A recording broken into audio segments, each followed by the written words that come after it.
Hello everyone, this is Rita ma'am from Shri Bhavani Niketan Girls School. Today we will do job application. So look at the board. This is job application. The format is the same, है ना? And वही sender address, then date, then receiver's address, then subject, then salutation, and then the body of the letter, then thank you and yours faithfully, and then the name. The same format. So first we will see the question. What is the question? एक imaginary question देखते हैं हम. You are Kartik Agarwal and your house address is house number 144 Ramnagar Jaipur. This is your address and you have seen an advertisement in Rajasthan Patrika for the post of English teacher which date on 26 June 2020. ठीक है, and you want to apply for this post and the name of the school जिसमें post निकली, school का नाम क्या है? Modern public school Vikas Nagar Jaipur. So according to this question, we will write the letter. So what was your address? मैंने क्या बताया था? House number 144 Ramnagar Jaipur. Sender का एड्रेस ये है. सेंडर एड्रेस आ गया house number 144 Ramnagar Jaipur. Then leave the line and then write the date. You have seen the advertisement on 26 June and you are applying after that. So date is 29 June 2020. Then again leave the line and then the receiver's address. और आप letter किसको लिख रहे हैं? Modern public school Vikas Nagar Jaipur को. तो उससे principal को लिखेंगे, तो the principal modern public school Vikas Nagar Jaipur. Receiver का एड्रेस आ गया. Then again leave the line and then write the subject. अब सब्जेक्ट लिखने का पैटर्न क्या है इसका? Application for the post of English teacher. आप इंग्लिश टीचर के लिए अप्लाई कर रहे हैं इसलिए आपने लिखा है application for the post of English teacher. अगर आप किसी और पोस्ट के लिए अप्लाई करते, आप वहां क्लर्क की पोस्ट के लिए अप्लाई करते, आप क्या लिखते हैं? Application for the post of करके यहां क्लर्क लिख देते. अगर आप प्रिंसिपल की पोस्ट के लिए अप्लाई करते, सॉरी मतलब प्रिंसिपल तो ऑलरेडी आप प्रिंसिपल को कह रहे हैं, आप वहां पर किसी वाइस प्रिंसिपल की पोस्ट के लिए अप्लाई करते हो तो application for the post of vice principal. तो यहां से पोस्ट चेंज हो जाती है बच्चों. बाकी जॉब एप्लीकेशन में सब्जेक्ट लिखने का तरीका यही है, application for the post of यहां, और इसके बाद में पोस्ट चेंज रहेगी. यहां हम इंग्लिश टीचर के लिए अप्लाई कर रहे हैं इसलिए हमने इंग्लिश टीचर लिखा है. Then again leave the line and then sir या मैडम. मेल है तो सर लिख देंगे, फीमेल है तो मैडम, और अगर कुछ क्लियर नहीं है तो सर / मैडम दोनों चीज लिखेंगे. Then again leave the line. यहां पर लाइन छोड़ना ये आपके ऊपर है. आपको लगता है कि लाइन छोड़ के नीट एंड क्लीन लगेगा तो लाइन छोड़िए, नहीं तो आप डायरेक्टली भी लिख सकते हैं बिना लाइन छोड़े भी. ठीक है, हमने लाइन छोड़ी है. अब इसमें भी 3 पैराग्राफ्स आएंगे. ठीक है, जॉब एप्लीकेशन में भी 3 पैरा होते हैं. फर्स्ट वही इंट्रोडक्टरी पैराग्राफ होता है, और इंट्रोडक्टरी पैरा में क्या आता है?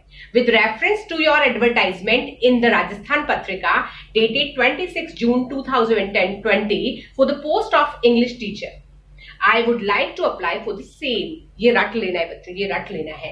हाँ, यहाँ पोस्ट चेंज हो सकती है. अगर आप क्लर्क की पोस्ट के लिए अप्लाई करते तो आप क्या लिखते? लाइन तो यही आती, with reference to your advertisement in Rajasthan Patrika dated 26 June 2020 for the post of clerk. अगर वाइस प्रिंसिपल की पोस्ट है for the post of vice principal, post change हो जाती, डेट्स जो दी हुई रहती है अकॉर्डिंगली डेट चेंज हो जाती, पर वो पैटर्न यही होता है लिखने का सब. ठीक है, I would like to apply for the same. मैं इस पोस्ट के लिए अप्लाई करना चाहता हूँ. तो ये एक तो फर्स्ट इंट्रोडक्टरी पैराग्राफ ये आ गया, इसको क्रैम कर लेंगे. देन सेकंड पैराग्राफ हम यहां से शुरू करेंगे. I have attached my biodata for your consideration and I would be grateful if I am considered for this post. Second paragraph भी आपका बिल्कुल ये पैट पैराग्राफ है, इसको भी आप लर्न कर सकते हैं कि मैंने अपना बायोडेटा जो है आपकी कंसिडरेशन के लिए मैंने आपका बायोडेटा अटैच कर दिया इसके साथ में. I would be grateful if I am considered for this post. मैं बहुत ही आभारी रहूंगा यदि आप इस पोस्ट के लिए मुझे कंसिडर करते हैं. तो ये हो गया. और ये सेकंड पैराग्राफ यहां तक, अब यहां भी सेकंड पैराग्राफ ही चल रहा है.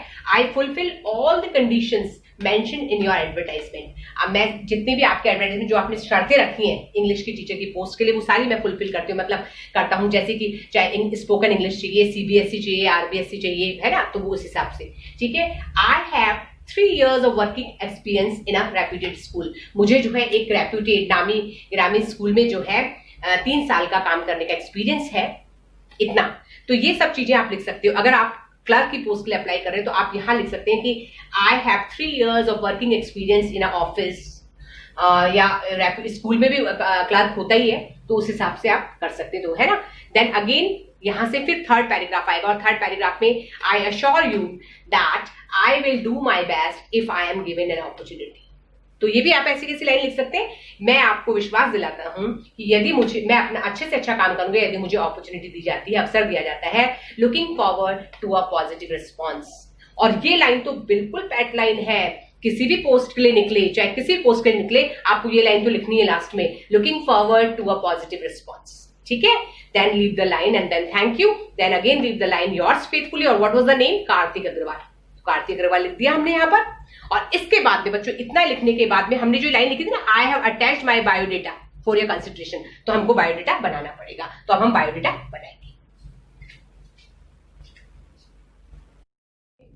Now this is biodata. Biodata बनाया हमने, तो बायोडेटा बनाने से पहले आप क्या लिख के, एनक्लोजर, ठीक है, और उसके बाद में ये कॉलन लगा के और यहाँ लिखोगे बायोडेटा, वर्ड लिखा आपने बायोडेटा। और उसके बाद जब बायोडेटा बनाओगे तो बायोडेटा यहाँ स्टार्टिंग में बायोडेटा लिखा, और फिर उसको एक पूरा बायोडेटा बना के आपको उसको एक बॉक्स में पैक करना होगा, ठीक है। तो बायोडेटा में फर्स्ट क्या आएगा, नेम, ठीक है, और क्लीन, नीट एंड क्लीन लिखना है, नेम लिखना है, चाहे तो आप एक एक लाइन छोड़ दो बीच में, ठीक है ना, साफ सुथरा रहना चाहिए। तो नेम लिखा, नेम क्या था, कार्तिक अग्रवाल, तो नेम लिख दिया। फादर्स नेम लिखा, माना फादर्स नेम रमेश अग्रवाल, तो लिख दिया। डेट ऑफ बर्थ, आपको अपनी डेट ऑफ बर्थ नहीं लिखनी होगी वहां पर, आप अकॉर्डिंगली लिखेंगे कि एक टीचर जो है जिसको 3 साल का एक्सपीरियंस है वो कितने साल का हो सकता है तकरीबन। तो आपने 13 मई 1992 लिखा है यहाँ पर। फिर एड्रेस, होम एड्रेस क्या था आपका, हाउस नंबर 144 रामनगर जयपुर, जो एड्रेस आपने सेंटर के एड्रेस में था वही एड्रेस आप यहाँ लिखेंगे, ठीक है। फिर फोन नंबर लिखेंगे, फिर ईमेल आईडी लिखेंगे, फिर एज कितनी होगी, 28 ईयर्स, तो एज लिख दी। फिर एकेडमिक क्वालिफिकेशन, इसके लिए आपको एक बॉक्स बनाना पड़ेगा, उसमें आपको 10th की, 12th, graduation, post graduation, BEd, तो आप कम से कम ये मतलब ज्यादा भी कुछ नहीं दोगे, तो 10th का जैसे मैंने कौन सी ईयर में पास किया, क्या परसेंटेज था और कौन सा बोर्ड था, है ना। तो कौन से ईयर में पास किया इसे माना दे दिया आपने, अपना ईयर दिया यहाँ पर।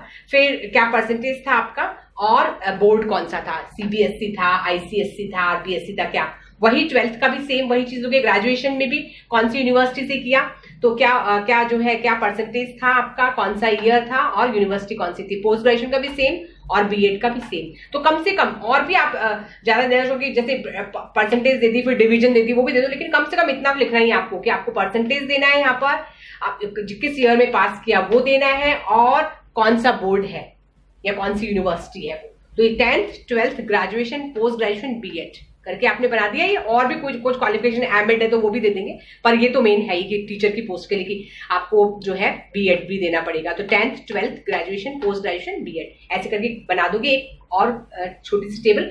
और ये तो मैंने इस साइड लिखा है क्योंकि जगह नहीं थी, आप तो पूरा एक आपको बनाना पड़ेगा। उसके नीचे लिखोगे हॉबीज, तो हॉबीज में कौन सी लिख सकते हो, सिंगिंग, रीडिंग, है ना, कुछ भी, जैसे ये लिख दिया। फिर लैंग्वेज, कौन सी लैंग्वेज जानते हैं, हिंदी, इंग्लिश, अगर कुछ फ्रेंच वगैरह कुछ, तो ऐसे करके लिख सकते हैं। फिर वर्क एक्सपीरियंस कितना बताया था हमने, 3 साल का, तो 3 years of working teaching experience बता दिया।